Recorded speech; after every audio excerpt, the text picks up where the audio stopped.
Балдар, саламатсыңарбы? Кайрадан мен силер менен музыка сабагында жолугушканыма кубанычтамын. Балдар, китеп менен дос болсоңор, силерди бийиктиктерге алып чыгат. Баарыңарга жагымдуу маанай каалап, жогорку деңгээлде маанайыбызды көтөрөбүз. Бүгүнкү өтүлүүчү темабыз Молдобасан мусулманкул уулу.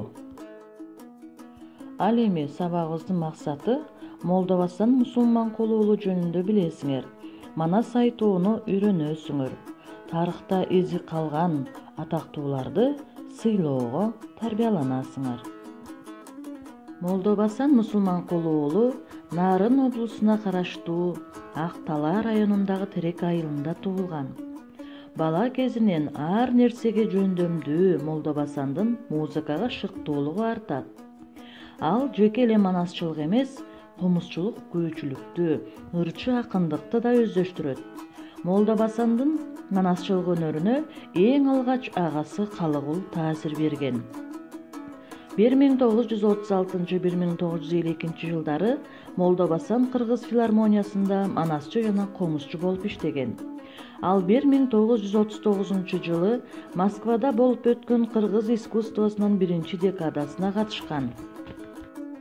Декадада өзүнүн өнөрүн көрсөтүү менен ийгиликтерди жаратып, жалпы элдин алкоосуна татыктуу болгон. Молдобасан мусулманкул уулунун эл алдында зор эмгеги бааланып, Кыргыз Республикасынын эл артисти деген ардактуу наам берилген.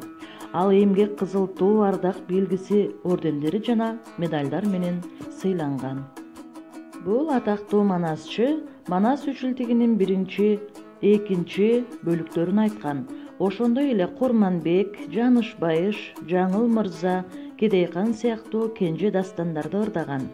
Кара сөз менен Баатыр Осмон, Акылман кыз жана Акмак хан жомоктору жазылып алынган. Анын манас баш болгон дастандары, жомоктору, ыр күүлөрү Кыргыз радиосунун алтын казынасында жазылып сакталууда. Балдар, Тыныбек манасчы тууралуу уктуңар беле? Ал улуу дастандан кеп баштап, дастандагы окуяларды кырааты менен таамай чагылдырып айтчу экен. Ал эми уруш чабыш, жоо менен беттешүү сыяктуу окуялуу жерине келип кызыктырганда, анын үнү аягамга тарап, көккө жеткендей болчу дешет.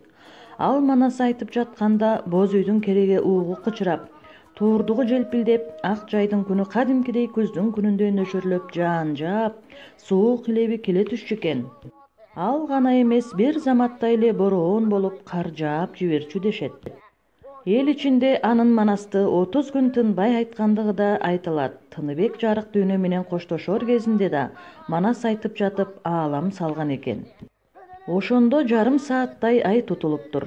Чогулган эл келме келтирип, азан айтышып, зекир чалуудан кийин ай оңуна келген дешет. Балдар, бүгүнкү сабакта таланттуу манасчы акын комузчу Молдобасан мусулманкул уулу жөнүндө жана Тыныбек манасчы тууралуу сөз кылдык. Эми үйгө тапшырма. Молдобасан мусулманкул уулу жөнүндө айтып бересиңер. Молдобасан Манас үчүлтигинин кайсы бөлүктөрүн айткан? Молдобасандын манасчылыктан тышкары кандай өнөрлөрү болгон? Мына ушул суроолорго жооп берип, мага жөнөткүлө. Балдар, кийинки сабакта жолугушканча сак саламатта тургула.